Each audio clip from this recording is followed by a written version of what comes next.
这么好的身板，100两银子很容易。不见旧颜色，台上人唱着纵醉一别歌。这个长相酷似倭寇的男人，凭借一把改良版的倭刀叱咤江湖。他的名字叫丁修，乃是一个流口。他的兵器名为夜鹰，虽形似倭刀，但并非倭刀，乃是戚继光吸收倭刀长处改良的大明军刀，后世多称其为苗刀。丁修的苗刀十分霸气，刀长超过 1.6 米，仅刀柄就长达 0.5 米。在这张定格画面中，周一为身高 1.86 米，也可反衬兵器长度。丁修苗刀刀柄为圆形，两端铸有铜花纹，中间为黑色绑绳，在刀根处有吞口，是为了保证在刀入鞘时保护刀刃，可使刀和刀鞘更好的闭合。同时在刀尾处并不开刃，可方便手握，变刀为枪。眼前这个令人闻风丧胆的锦衣卫，竟是丁修的同门师弟。多年前，二人的师傅丁白因死于锦衣卫围剿，然而令丁修没想到的是，自己唯一的师弟丁显，竟在杀掉一名落单的锦衣卫后冒名顶替，改名靳一川，成了一名小旗官。你真的以为穿上了这身飞鱼服，你就是个官了？贼就是贼，你这秘密啊，我吃一辈子。我给你3天的时间，你去给我凑足100两银子。100两，100两。我1年的俸禄才20两，上哪去凑100两？银两是一种古代货币单位，始于两汉，流行于明清。那么古代1两银子到底相当于现在多少钱呢？以大米作为一般等价物进行换算，唐朝1两银子约合2000到4000块，宋朝1两银子约合600到1300块，明朝1两银子约合600到800块。清朝1两银子约合150到220块。电影所处的朝代为明崇祯年间，以1两银子700块进行换算，20两银子约合1.4万块，而100两也就是7万块。靳一川显然无法在3天内凑够5年的工资，于是他在丁修转身离开时欲出手偷袭，靳一川飞身急扑，单手夺掉丁修苗刀，随后立刻转身改换双手刀，左手握住刀柄，右手握住刀尾。这其实是戚家军的新有刀法，丁门一派本就是戚家军遗种。靳一川双手持刀，立刻转身横斩丁修，而丁修失了兵器，但却并不慌张。第一刀轻松闪避，第二刀以刀鞘轻松挡下。丁修的反应极为迅速，在左手刀鞘挡下刀刃的一刹，右手立刻前移抓向苗刀刀柄，随后以单手轻松夺下靳一川双手握持的苗刀。这2处细节便能看出二人实力差距。靳一川明显不敌师兄，又想杀我。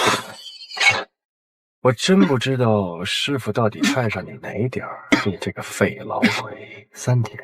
丁修在抛下一句话后扬长而去，留给靳一川的时间不多了。丁修是好是坏？他真的贪财吗？学徒先卖个关子，后面会为大家一一详解。加入锦衣卫后，靳一川新结拜了2位兄弟，大哥卢建兴，二哥沈炼。3兄弟表面上是只听命于皇上的锦衣卫，一身飞鱼服令人胆寒，可实际上3人都有一个共同的特点，那就是穷。大哥卢建兴已经50多岁的年纪，但仍然只是个总旗，他唯一的愿望就是当上一名百户，以宽慰老母亲的心，可苦于没有银两上下打点。二哥沈炼曾经官至百户，但因卷入皇权纷争，被贬为了一名总旗。如今他看上了教坊司的一位名叫妙童的妓女，但苦于无法凑足银两将其赎身。这天，东厂新任提督赵敬忠委派3人捉拿阉党魏忠贤。看你们3个真没德行，批准不是阉党。3人冒着暴雨即刻动身，终于他们发现了魏忠贤的藏身之所。魏忠贤身边杀手数量众多，而卢建兴竟想仅凭3人之力将其拿下。咱们一银子没路了，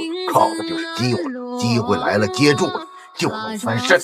这也是学徒想对大家说的，把握机会，好好努力，愿望一定能实现。3人来到院内，亮明了锦衣卫的身份，而迎接他们的竟是一名手持西洋剑的女子。西洋剑多为双刃剑身，且不带血槽，双片椭圆形护手能对持剑者手部提供更多保护。